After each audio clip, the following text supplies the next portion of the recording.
Okay, we're here with Anna Diop, one of the most amazing women in the world. She's the star of the feature film Nanny, which just won Sundance last year, as well as the TV show Titans, 24 Legacy, and many other series. And an upcoming movie. Yes, a project called The Book of Clarence. And we're so honored that she came here today to talk to us. I'm so excited to be here. Thank you guys for having me. Yes, thank you.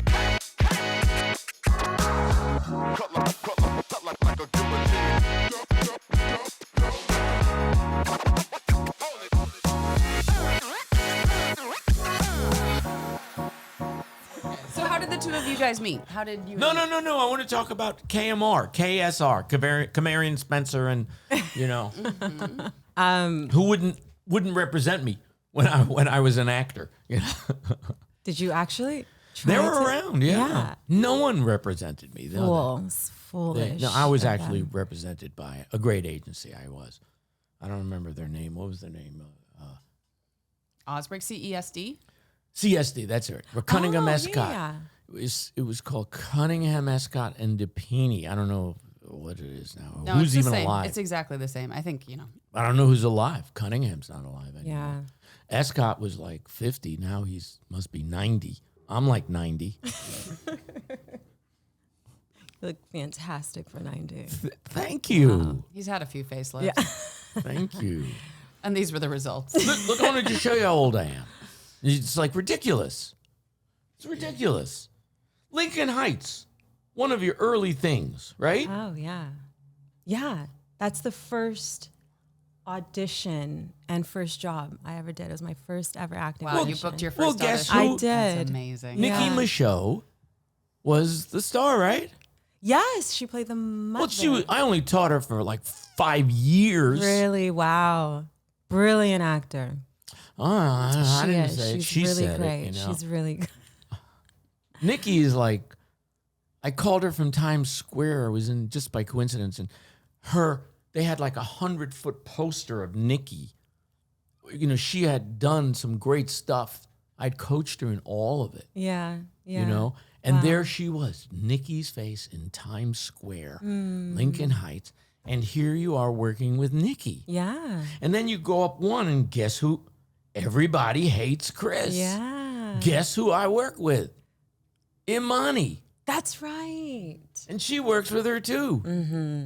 She's now coaching her, Nice. Yeah. Well, we work as a team. Right. We just went out to dinner with her. Yeah. Yeah. Real. Right? And then, so you just keep going, and it's like, oh, wait. The industry is so small It in that really way, isn't is. it? Yeah. Yeah. You notice it the more you get on. But yeah, that was my first audition, first role, and then Everybody Hates Chris was amazing, and I was only meant to do 1 or 2 episodes, but And they they called kept you back. calling me back. That's I was like, wow, amazing. this is great. I love But that. I always say I had what's that? The Alchemist. The The chemistry. no. Alchemy? The Alchemist? Yeah, The Alchemist. Yeah. Oh, Sorry, my brain's fried. But there's a chapter where they talk about beginner's luck and it being the universe's way of showing you or telling you that you're on the right path. Because it was beginner's luck. Because after booking those 2 jobs, those were my first 2 auditions. Wow. My first 2 Oh my jobs. I gosh. did not book again for eons. And it was very humbling. Oh, wow. I remember you came to my class. You were crying. Broke, You were not broke able and to crying. find a job. What's wrong with me? It's like, Yeah. what's wrong with you? You won the DNA lottery, baby. Nothing's wrong with you. I remember my first scene with Aaron. It was with Adam Rennie, who Oh, yeah. is one of my best friends. Yeah. Shout out I to remember Liz Adam. Anderson, Liz I Rennie. remember Liz. They met in your studio. They're now married. Yes, and they, they had lot of they it- have a baby. gorgeous baby. Do you know, I was just talking to someone yesterday about how many people get married in my studio. There's something to that. Yeah. Oh, it's really true. Is it because everyone's gorgeous and talented? It's related. No, nothing to do with gorgeous. Everyone gets vulnerable. Oh, you're right. I didn't think about that. But of course, you're totally right. Everybody gets like, for Never real, thought like about it. starts It's talking real. about shit that Open they up. wouldn't talk about. Well, in otherwise. acting class, we get vulnerable. We open up, and then suddenly, a lot of guys suddenly they get like, oh, that's who they really are, not these bullshit artists, you know? Yeah, meeting somebody in a bar is not very conducive to like being open and, you know, do you know what I mean? Like it's kind of the worst way to meet people. Yeah. Is like, cause you've got such a front up. And so then being in class where it's like, I don't know, there's nothing to do other than learn. And then on top of that, the things that we're learning about are so, well, about human experience. I think I So never shout made out to that. Adam and Liz. Yeah, that's a Yeah. great point. I never thought of it that way. Oh yeah, it's one of my secret agendas Yeah. to get people married. You're a yenta. I was gonna say a matchmaker. Yentas, isn't that the No, a Yiddish yenta has word? 10 times terrible connotations. It's horrifying to all Jews now that you Okay. called me a yenta. It's like it's this level of horribleness. You're such a shiksa goddess. I'm not afraid to take my revenge, Aaron. Oh my God. I'll figure out at some point an analogy of how terrible to call me a yenta is. That's funny. So you did your first scene with Adam. Yeah, I did my first scene with Adam. It was Reasons to Be Pretty. Yeah. Oh yeah. And it was the big fight scene between my boyfriend and me. And then literally 2 lines into the scene. And I thought I was really bringing it. I was prepared. It was my first scene. I was like, I'm going to show him. You're gonna Just show kind of me. like Mark was saying. That's what I wanted to talk about. What Mark, our producer, Mark's Oh, I our love that. producer. It comes full Yeah. circle. Yeah. This Do we is a have segue. This is our Yeah. segue into. Go ahead. So now you were screaming and yelling. And I was screaming and yelling, and I thought I was killing it. And then Aaron goes, stop. What? Have you been in a relationship? And I was 21, 22, and I had not, because I was raised in, Yeah. a very traditional household and wasn't allowed to, and that just wasn't my life. And I said, no. He goes, see, that's Honesty. the problem. I knew it. This is, okay, guys. And he gets up and he does his Aaron thing in front of the whole class, and I'm mortified. No, at 21, And he goes, this is the problem. You need a boyfriend. You need to be with someone. You need to know what this is. You don't even know what's going on right now in this scene. I And could've then hooked cut you to up with a 3 months boyfriend. later, I got a boyfriend simply because my acting coach told me that was Hey. necessary. Thank you, And thank you, you were thank right. you. You were right. I learned a lot. course you It was a needed a train wreck of a relationship, but I needed that. I needed it. Everyone has to have a train wreck. What kind of Yeah. relationships do you have if you don't have a couple of train wrecks? But yeah, that was my You should first see scene. Mark's life. Oh my God. Ouch. Several- Jai. Relationship with. He Prior could never to. be with you, Jai, unless he's gone through these fucking train wrecks. I've gone through every single train wreck in the last 10 years with him, you know? I'm so happy he's with you. Yeah. But he couldn't have gotten there unless he went consciousness. You know? So Mark was talking about that too. He got his first scene also. Yeah. So I basically, I had heard about go see Aaron Spicer, went in, and then I saw that you weren't coaching unless it was scene study 2 or 3. And I had taken some kind of technique, very little, at Second City in Detroit. And it was years before. So I came in, I was like, I just went to Aaron. I was like, hey, I kind of took technique already, at Second City. You mind if I just come? He's like, you want to come to scene study too? I was like, yeah.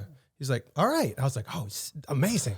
This is great. The lie You works. get the binder and everything, but I was like, I don't need this. I know what I'm doing. this. I know exactly what I'm doing. And then I went in. I forget what scene it was, and I described it as getting my ass kicked because I basically didn't prepare because I didn't know how to. I think it And- was Biloxi Blues. That was in scene study that was later. 3. So this was 2. got it, I think, okay. and I think you were even just not even coaching all the time in that one. But I came in, I wasn't prepared because I didn't know how to develop a character. I didn't know how to just do the research. And then you let me have it. And I went home and opened the binder and I'm like, oh, it's all here. And then it just, so I needed that to eventually But I thrive. wanted to open with that idea of, and then we'll move right into of learning. That's because everybody, and you just did it too. You just did it with everybody says, Well, the first time I got up with Aaron, he, what did you call it? I got my ass kicked. I got my ass kicked. And By the way, as students, we had a term for it that we all used amongst ourselves. We called it Aaron ripping us a new asshole. ripping, CJ, this is what I'm talking about. Yes. I am Which we oddly enjoy. the We kindest, do. It's love. kindest, but everybody has a false Yes. idea of what class is. So you thought, well, I'll get up. This is fantastic. I'm yelling and screaming. Aaron will love it. Mark got up and said like, oh, this is going to be great. I belong in this class. Aaron will love it. It's fucking irrelevant whether Aaron loves it or not. It is the wrong consciousness, the wrong world. It's not what we're in class for. So when Aaron gives a criticism, which is going to make you better, it's going to make you into Anna Diop. It's going to make you into this thing that you are now, whether, hopefully you like it, and what K is. And I learned this through my teachers, by the way. I didn't just know this. I learned this through my teachers who would say like, wait, what are you doing? And I'd say, I don't know what I'm doing. I'm doing what I think acting is. That's, no, it's completely wrong, totally wrong. You have no fucking idea what you're doing. I say, well, then aren't I lucky? Because I'm here and you're going to tell me. Yeah. You're in class not to please me. That's ridiculous. You're in class to learn a process of acting. Most people don't even know what acting is. They don't have no idea. I mean, they can't even define it. If you say, what does a butcher do? Most people could say, well, a butcher kills the animals, Cuts it apart. packages it, right, and sells it. I don't know. Maybe they're more specialized now, but wouldn't you say that's what a butcher does? It's a person that kills an animal or animals, cuts it into pieces, prepares it, packages it, and sells it. Yeah. That's a pretty good definition. Yep. It's on the spot. Yeah. Doesn't do fish. No. Yeah. No. Meat. Chicken, meat. Right. So then if you say, well, what is an actor, And I think what's interesting is when you have actually already booked and you've worked on set, you think you know because you have worked. And then coming into Aaron's class and being like, uh-oh, maybe I don't actually know. It's an interesting thing. And I love what you said about beginner's luck, because I think sometimes ignorance in the truest sense, just not knowing something, like not knowing what you don't know, really is bliss.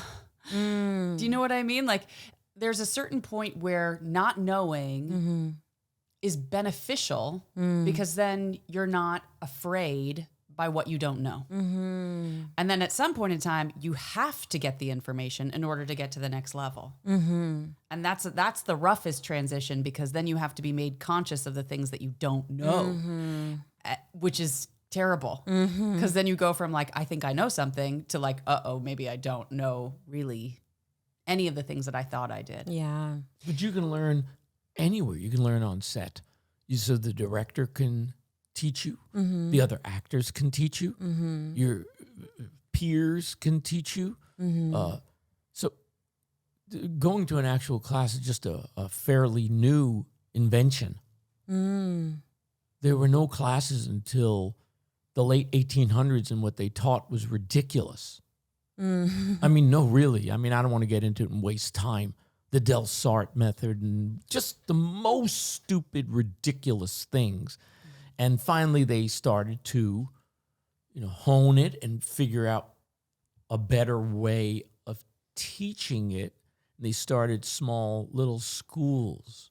Originally, you would go into a traveling theater company. Yeah, you'd 'cause be an that- apprentice, right? And yes, you would apprentice. That meant you would wash their underwear.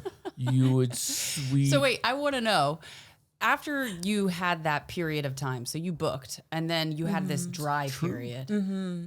What happened during that period of time for you? I mean, I'm sure it was difficult. During the try period? Yeah. Well, I decided that I needed to study acting for the first time. Yeah. It dawned on me. Yeah. But I didn't know Aaron yet. I wasn't aware of the studio yet. So I went to maybe 7, 8, 9 different acting studios across LA. If you live in LA as an actor, you know Oh, there are yeah. Yeah, there's a lot. plenty. Hundreds. And 99% of them Yes. maybe aren't Just the best. So I did that. I worked odd jobs to survive. I was a hostess. I was a babysitter. I was anything that paid and was legal. And I worked a lot of odd jobs and I looked for acting studios and I stayed for 4 weeks, 10 weeks, a few months, then ended up leaving and was just trying to sort it out. And then a friend of mine told me about your studio and I came and I stayed for 4 years. And you taught me every single thing that I know it's the sweetest about thing acting. that you're saying. It's so kind. And then I booked. Obvious to say you booked, you know, is an understatement because, but that's a separate thing. Booking also, you've also grown into this. I'm sorry, you know, maybe I'm prejudiced. This magnificent woman, which is more important, always more important to me. And K2, we talk about this all the time. That if we don't help our clients become better people, we failed. That whether they book or not, that's wonderful. But what we're going to give them is something for the rest of their lives. Because sometimes, sometimes people don't book. You know, who knows? There's no reason. Yeah. Sometimes. Yeah. I always talk about Mark, brilliant actor. You never saw Mark act. I mean, brilliant. I don't know. Did you book a lot, Mark? I started booking like some like little things, Tosh.0 or like, you know, just small things like that.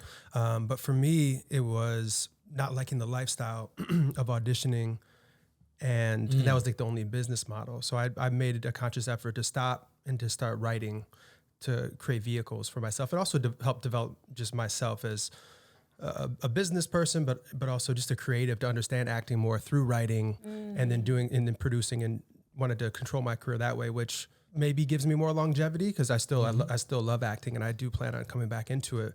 But now I have an understanding of the whole world of the entertainment business. Yeah. Yeah. Which you're getting now, aren't you? I am. Starting to try to take a little more control of your career. It is an ongoing education, navigating the career and the business of it. The fact that you have a career is amazing. Yeah.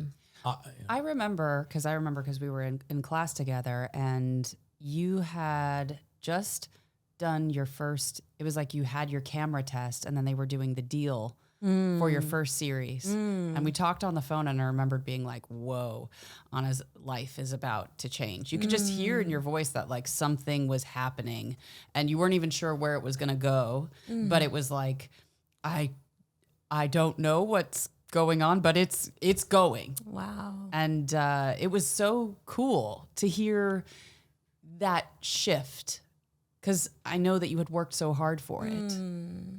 And I don't know what that was like when you booked that first series.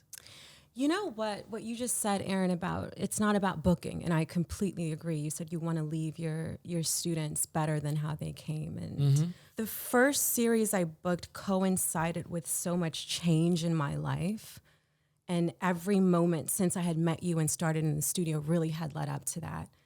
Being in my first relationship, that being really rough, getting out of that, growing into myself, meeting new friends, having new experiences, just growing, led me to, I had lunch with you and I had just cut off all my hair. Yes, I remember Because I had that. just turned 25. Oh, yeah. And I had just gotten out of this terrible thing. Remember.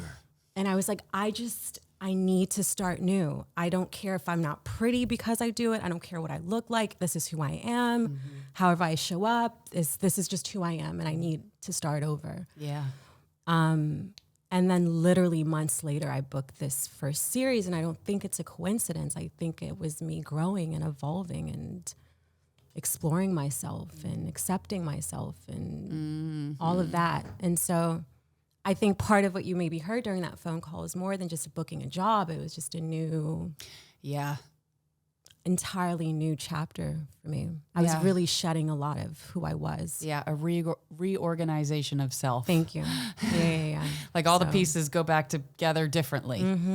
That's cool. So Figuring out who you are, how it only helps you be the best actor in the world. Who am I? Who am I that I'm going to put myself, my soul, into this role or this thing that most people don't understand what we do? And then you may or may not even recognize me in this role, put on an accent, this and that. But the clearer you get on who you are, the clearer you're going to get on your work. Amen.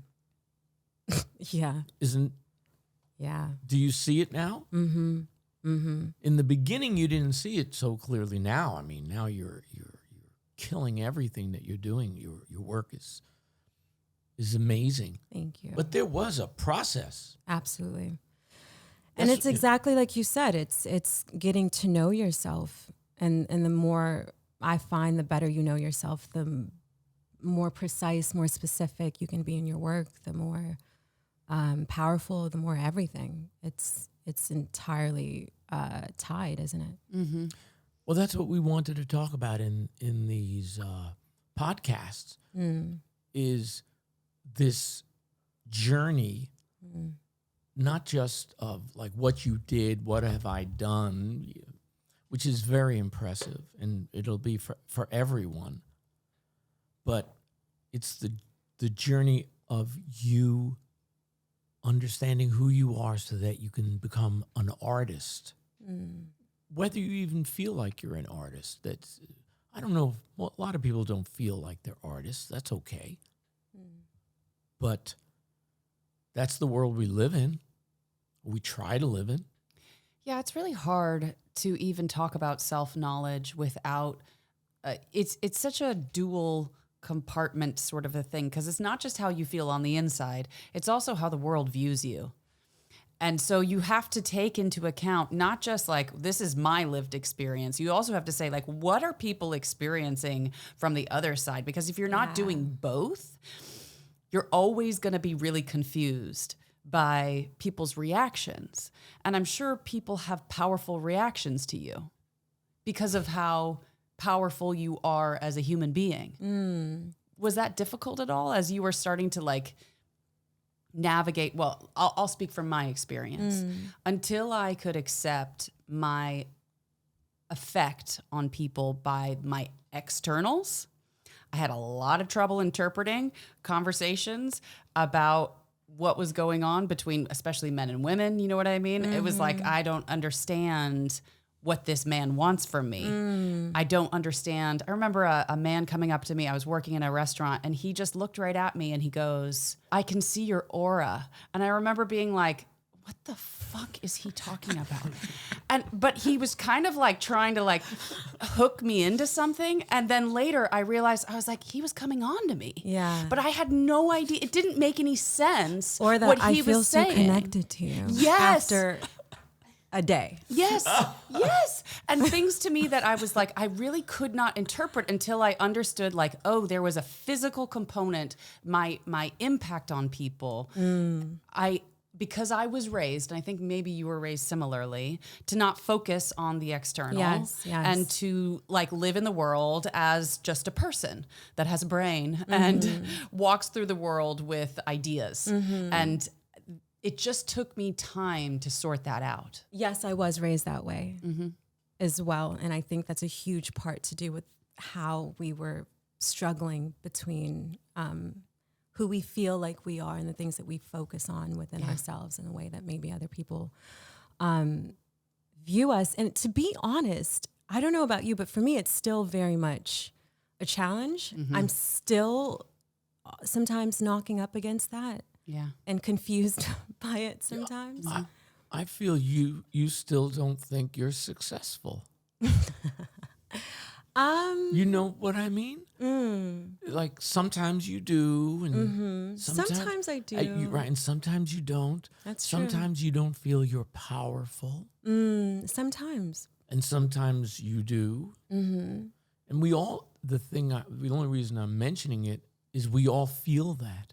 I don't know if we ever, unless you're a megalomaniac who feels, oh no, I'm like Miss Putin. You know what I mean? No, we all feel those things. That's the thing that we're trying to share on this show, is that we continue to feel these things. I don't care who you are. We feel that. Putin just hides it. He hides that he feels not powerful. Yes. Yeah. And the Right. more terrible things he does is to make himself feel powerful. Because why does he have to prove it? Why does he have to prove it by starting a war and killing tens of thousands of people? There's no necessity. Because how powerless do you have to be?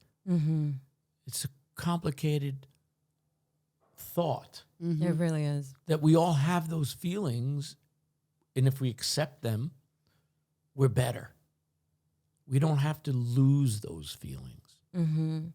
I just worked with James Samuel on the Book of Clarence, and we were on set one day, and I was with Omar Sy and myself and him, and he goes, you know,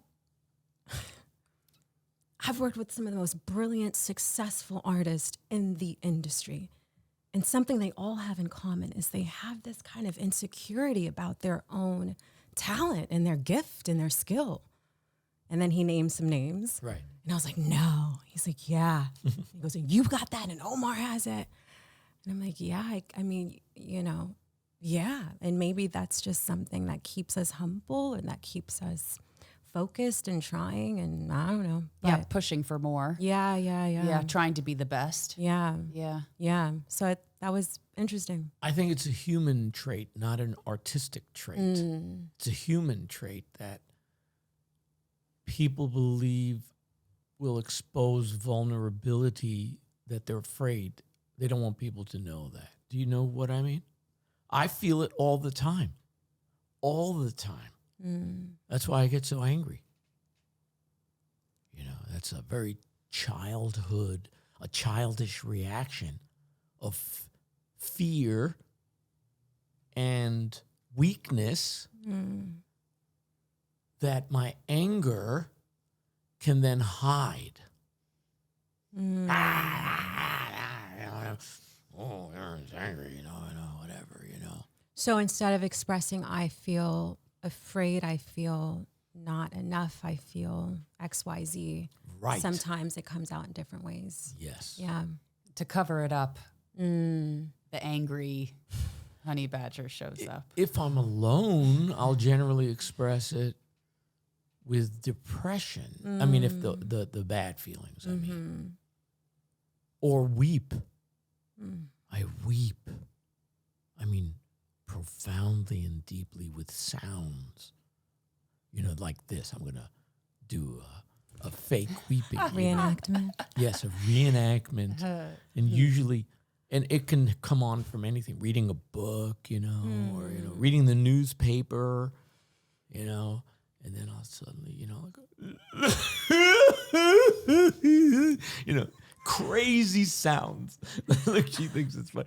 See, I can't do that in front of her. I can do it as a demonstration because I'm not feeling it. No, But- it's not that. I think it's funny. I'm laughing because there are times when, for example, because Aaron and I get very like, when we get into deep conversation, we'll just flow to strange places. And so I remember one time we were talking about the movie Gladiator, and we started talking about a scene where he goes back to see his family. It's like the end of the movie where he goes to Elysium Yeah. Right? We started talking about all of the different shots, and then both of us started weeping together. So it just makes me laugh because when we're both like sitting there weeping, and then we're laughing, and then we're weeping again because it's funny and laughing. Anyway, I love that. that's I want where our that. brains go. Yeah. Yes, that's where we go. We take each other down these roads. Yeah. So Yeah. I have seen you weep before. Oh, Many you times. have like that? Yeah. Oh my God, I forgot. I thought I was alone. I don't think a lot of people have seen me like that, you know, because Yeah, I've never. it's too vulnerable. But don't you get like that? Mm-hmm. When you're alone, at least, you probably have gotten like. I've seen you like that in class. We get like that in acting class, where we're rewarded for doing that. Mm-hmm. Maybe not on the Titans. That's not that type of show, No, it's not. right? But the Nanny, I don't remember. I saw the Nanny twice. I don't, or whether it was even in Yeah. or was it cut out. Nanny, definitely there were moments of despair. I think that's a spoiler, Aaron. It's okay. We'll cut it out. Yeah, Not definitely. supposed to say that, Aaron. Nanny. Your- You know her what I child find is in interesting about Africa. that is women, the expressing of despair and grief and sobbing is actually something we're quite encouraged to do in our work and Yes. life. But for men, it's not so much. So the fact that you do that alone, I mean, that kind, I don't know. Yeah. Well, I would do it in front of people, but I'm seriously afraid, which sounds to me ridiculous, but I am, that people will think I'm weak and will pity me. Oh, and pity is death.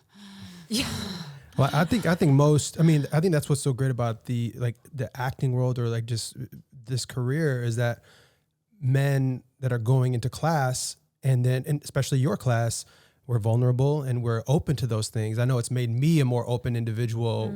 So the fact that you guys have even weeped together, most men would only do it or wait till they go take a shower or whatever it is and just let it all out. But we hold it in so much. And then some men don't even ever let it out ever. And it's just this pent up aggression that they're wondering why certain things are showing up in their lives. But I've become so much more open to where I would be open to weeping in front of someone. And I had one of the hardest business choices of my life with a producer. I wanted to bring on this project, but the studio didn't want to bring her in, and I was in this pickle, this whole thing, and we were weeping on the phone together because it was just the hardest thing I could ever do. I didn't know what to do, and didn't know if our relationship was gonna make it out of that, our business relationship. But we both, because I was open, and I would say that's because of acting class that I'm this open individual, and everything worked out because myself and my business partner were open to that moment. It was a woman and myself, and I don't think I would be that open unless I went to acting class and became that way. Yeah. It's I don't know about a lot of other cultures, but it's certainly a problem in our culture, expressed in great humor in Analyze This. De Niro, the character that Robert De Niro plays in Analyze This. Yes. He's a gangster who he's having an emotional breakdown. And he just continues to weep uncontrollably. Now, he's the head of a mafia family. And he can't allow people to see him weeping because they'll he thinks they'll try to kill him because he's weak. Right. Do you feel like I come from the Midwest, and so emotionally speaking, we're not exactly the most expressive of people. No. Were you encouraged to share your emotional life growing up? Express your emotions? Certain emotions. Yeah. Certain emotions. Certainly not. It was very much a speak when spoken to. Mm-hmm. So the activity of expressing your thoughts, if they're outside of especially the religion or the culture, that you're brought up into is not encouraged. But you know, I had very loving parents and in a gorgeous support system within my immediate family. But no, like I wasn't allowed to express myself through clothing or through dating or through, I couldn't even really spend the night at other friends' homes. You know, it was quite limited, my entire expression of self, really, in a lot of ways. Your identity, if it didn't fit the... Yeah. You know, and I feel I feel kind of bad even saying that now because, you know, saying my parents... saying that I had a limited space to express and to kind of be my own person.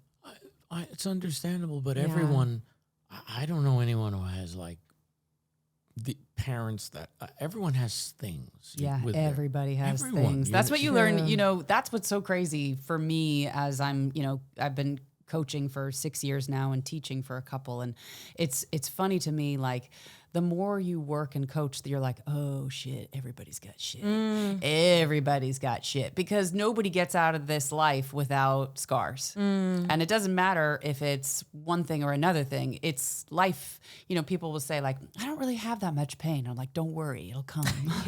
It's coming for you. It's coming for all of us because that's life.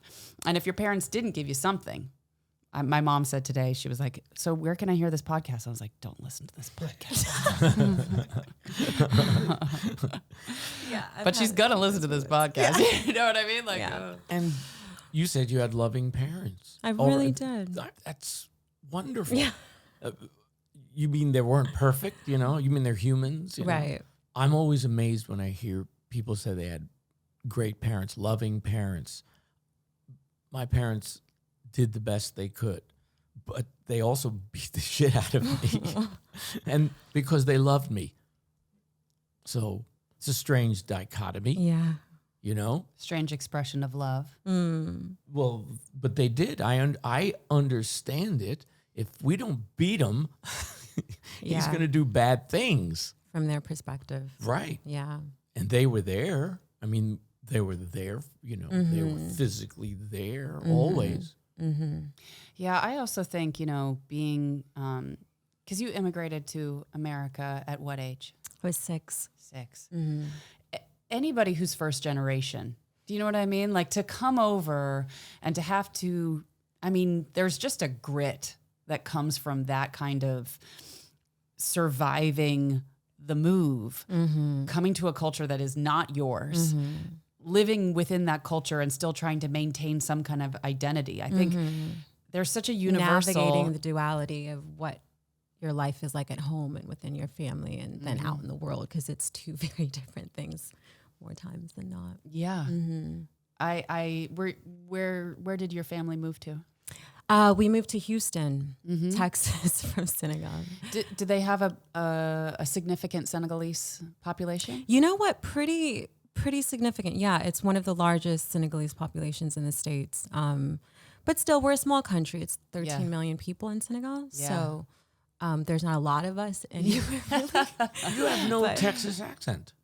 Well, can you Maybe do it? She's got hot sauce in her purse, though. Yeah, I do. Can you actually do it? A little bit, yeah. I mean, I left also when I was 17, so, you know, that was a little while ago, so I think I've lost it. But when I'm back, I think it comes back a little bit. You can do the whole y'all thing, you know? I say y'all every now and then, yeah. But yeah, we moved to Houston. It was there's a great shout out to this Instagram page called Brown Girl Therapy. What I really like about them is that they articulate the experience of first generation children in a way that I think is really helpful. Because sometimes I struggle with articulating even my own experience in certain things, right? Like, and they're really great about that. So shout out to that page, all the first gen kids. Being from my parents also other country, you know. So I'm actually first generation. I was born here the first year, so I think they came over and I think they fucked that night, you know. And within that week, Aaron was the product. I was the product because 9 months later, I think they fucked on like New Year's Eve, you know. Yeah. Yeah. Wow. Because September 22nd, I was born. So That tracks. someone, mailman, someone had to be fucking my mother, So I'm figuring, because they did it here. I think it was one time, one of those one-time things, and they was celebrating. Does it just help you to think it was one time? Is that it's for you? Yeah. I walked in when they were fucking. Do you ever walk in on your parents fucking, I don't think so. No? Oh. The visual was super great what my father did. Oh, no. No, it was really super cool. He, Yeah, I opened the Jai? door, Jai did. and he just jumped off my mom. I don't know if you can see it, where he jumped off my mom and he just was like this. Yes. What do you want? An accent, Polish accent. And he's just like on his elbow, Just hanging out, just Right. chilling. What do you want? Oh, excuse me. I just want some cookies. They were in the room. They were hiding the fucking cookies from me. And you came in for cookies I and thought you they were saw them. sleeping. I thought they were sleeping. Yikes. And he's like, like that, Yeah, Oh, just casual like. it was so cool. Maybe you want to become an actor. I said, if you could do that, I could be an actor. Yeah. Yeah, I'm first generation, and it makes you deviant. Deviant in the word that deviating from the norm. That's what I mean. That would explain a lot of my life. Yes. Yeah. I'm not even first gen because I wasn't born here. And I think that's Right. the Yeah. technical definition of it. That's right. You Yeah. are actually So an you're just an immigrant. immigrant. I'm just an immigrant. Yeah. Yeah. But deviant, I think that's, can you unpack that a little bit? Yeah, sure. Most people add sexual connotations to it. It can be used that way, but the real meaning is deviating, being different from the norm. Deviating from the norm, and it's actually a good thing. Not everyone should be normal. Even the idea of trying to be normal is, I think, unhealthy. Finding what you are and what you desire will make you deviate from the norm, and as long as you're not hurting other people, and of course these are complicated conversations, What's wrong with being a deviant? What's wrong with being different than the norm? There's nothing wrong with being normal. You can graph it.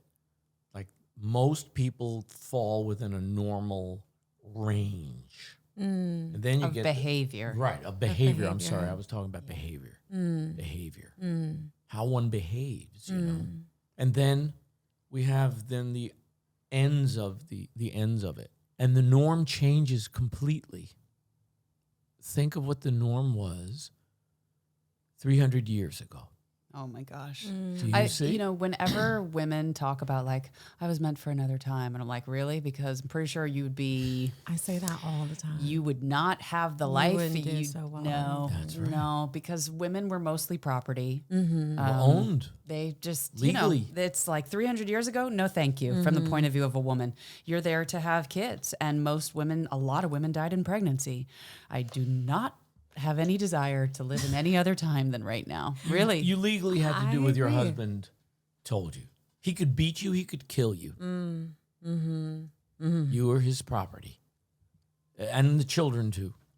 And the livestock. Did we ever talk about, like, how did the women get the vote in the United States?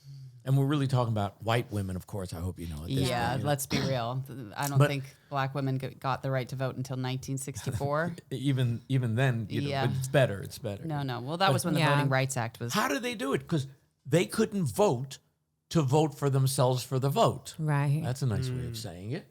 They couldn't do it. Right. So they had to get white men, only white men, to vote On their behalf. for them to give them the vote. If I was living then, and they said, like, well, we want, I was, why the fuck? No, I'm not giving you the vote. I own you. Why should I not own you, I mean, now in my modern mind, I said, no, that's terrible. Yeah. But there's something like pretty sexy. Like, you mean I can own you? Really? Yeah. No, I'm being. No, of course. Obviously, I'm being flippant and whatever that means. I don't know what flippant is.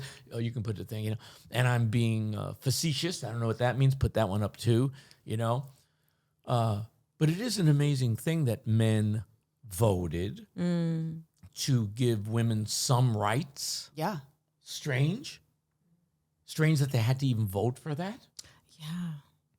Well, Not I think that long ago either. no, not that So long that's ago. what I mean. Would you want to live in that time? Me personally, no. Me too. I know. I don't want to. I mean, I was being silly, but no, I don't want to live in that time at all. Actually, this is a good time. Lots of problems, Yeah. but But there's just lots of problems all the time. all the time. And that's why I think sometimes we get into this thing of like, what were the 1950s like? It's like we have no idea really what it was like to live in that Yeah. time. But I mean, there are people that were alive, they were kids, but it's a trap, I think, to go down the road of we have to recapture some kind of past. It's an illusion. What we Well, it's believe easier about it. to romanticize the past or the future than to Yeah. actually deal with. You just said it. That's and- great, to romanticize the past or the future. Whatever the future thing is it's going to be one day, you have no idea what that will actually be, the lived experience of it. Absolutely. If you at 21, when you were doing Reasons to Be Pretty, knew where you were going to be now and what it was going to be like, do you think you had any idea first of all, what it would be like to be you right now, and secondly, what it would cost you? And I don't even mean in a bad way, but what it took. No idea. No idea. None. At 12, when I first thought of this career, I had no idea what it would take to get to 21. And then at 21, what it'd take to get to now. It's, you cannot know. It's almost You cannot know. shocking in The good and the bad. Yeah. You cannot know. Like, how did I get here? Mm-hmm. Right? Mm-hmm. And then, of course, the deeper issues. Do I like being here? Yes. But I wouldn't change anything. Yeah. It's That's been good. it's been a lifetime of experiences I feel like I've already had, and they've been brilliant and exciting and heartbreaking Yeah. and lonely and full. It's been all of it, and I wouldn't change it. In a certain way, your career is just beginning, I feel like that all the time. right? Yeah, I feel like that. I feel like you're. Do you feel like that? That's interesting. No, Yeah. I don't, because I really like my career, and I feel it's changing. Absolutely, 100% changing all the time. But beginning, no. But then again, I look at people like you and Kay and Mark and Jai and all these other wonderful people in my life, and I do see it's a strange thing to see, like S-E-E-R, seer. They used to call a seer, a person who sees. They're a seer. They see, usually means seeing the future, I don't see the future, but I see the present. And that's why when I look at your career, it's like I feel it's just starting. Even though you've already had a great career, but the reason I feel it's just starting is because you are getting clearer on what you desire, which you never were. And as it should be. Why would you have to? The act of trying to make a living is so fucking difficult in the acting career that anything that can help you make a living is a great way to start and necessary. But then once you start making a living, you can steer a little, decide, well, the decision to move off of Titans, which served you so well, and I thought was fantastic. I know, it's not important what the scripts are in our world. We have to start somewhere. Absolutely. And we just have to get work. And Titans was a great vehicle for you, you know, to make people believe that you can work. And then you had other series too. And suddenly well, she can work. She's great, you know? And this one led to that one, leads to Nanny, which won awards, you know, for the wonderful director, writer, and the acting and all the cinema. Again, the collaborative effort of everyone creating something special. You never thought you would do something like Nanny, which would win. Did you ever, you know, the what do you call it? Sundance. I mean, does one plan on that? You can only hope. Yeah. You can only hope. Yeah. Yeah, you always hope the Absolutely. work is Right place, right time. You know what I Right. mean? That So many of too. those things are like hitting the right thing at the right moment when you're actually available. Because, you know, if you're on a show, you're not available for months out of the year potentially. Yeah. I think Nanny came along at the perfect time for you. It was a perfect storm. Yeah. It really was. Yeah. Exciting. The gentleman who won the Academy Award for Best Supporting Actor on Everything Ki everywhere Kwang. all at once. Yeah. Right. Ki. an immigrant who was overwhelmed that he never thought he was going to win an award. Just the fact that he was working was miraculous to him. Yeah, he had given up the industry entirely in Yeah, that he way. had. So to come back and have your first job back, Brilliant. it's a little. I mean, it's wild. What Yeah. a wild ride for him. I'm sure it Yeah. must be very intense. You know? Yeah. I can't. Yes. Yeah. Yeah. To go from not working at all, then to be working, and then to win an Academy Award for that. That's whiplash. You know? Not in a bad way, but wow. I don't know. Weird. Yeah. So staying open to the unknown, which is whether you stay open to it or not, it's going to happen. Meaning we don't know. It's impossible. So it's better to stay open to uncertainty. Causes less suffering. Staying So open to uncertainty. Yeah, I read a quote. I just don't remember who said it, but the quote was, "Embrace uncertainty for less suffering." I think it was align yourself with that's uncertainty. it. See, it's wonderful. Thank you. Align yourself. That's even better. Align yourself with uncertainty for less suffering. Or Yeah, I'm not I'll look certain. it up. Okay, Oh, yeah. it's I have it at home. I'll you know. What do you think of that? I can relate to that. I mean, what that brings to mind for me is I've battled a lot of my life with the trying to attain and hold on to perfection. I've done that long enough to know how oppressive perfection is, how it trying to attain it and trying to hold on to it will literally wear you down.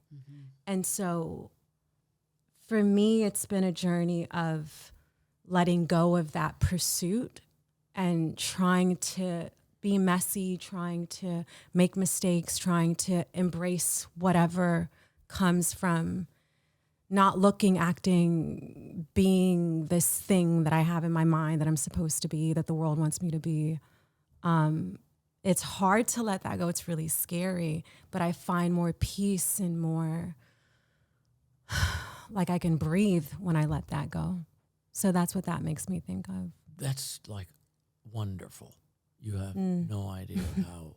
No, really. Yeah. Perfection? Oh my God. What a horrible way to live. It will kill you, I think. yeah, no, I know. It's so oppressive. Yeah. And it's an oppression that you're putting on to yourself.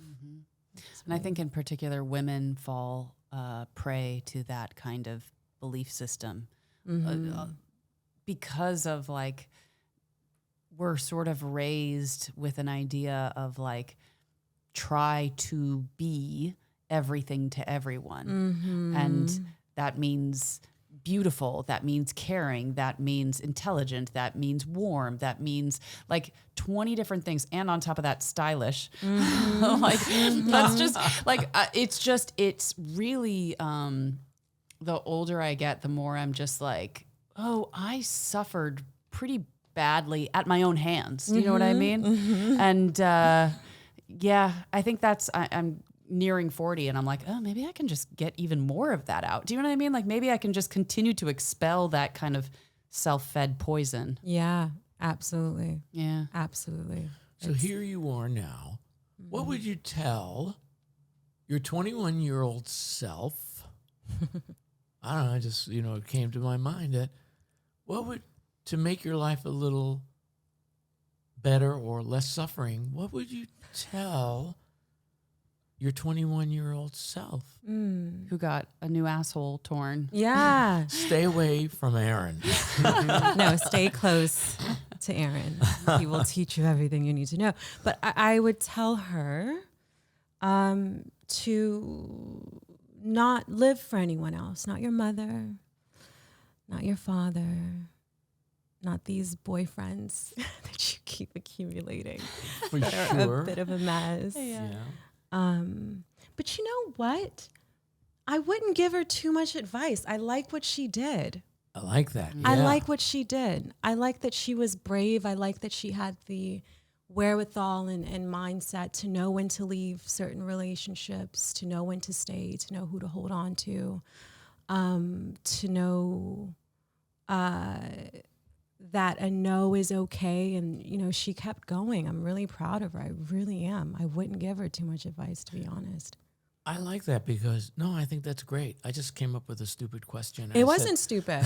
But I said, I kind of got that answer a bit too from James, because he says people ask him all the time, what would you advise young people? And he goes, absolutely nothing. We should be listening to them. They're like Right, so right. That's good. audacious and creative. And like you said, they don't have fear in the same ways that, we kind of sometimes Oh, we acquire it. acquire. as we There's get a lot I do older. have one thing. If Yeah. anybody said, do you have one thing? Actually, most of the times I would never have. That's just too simplistic.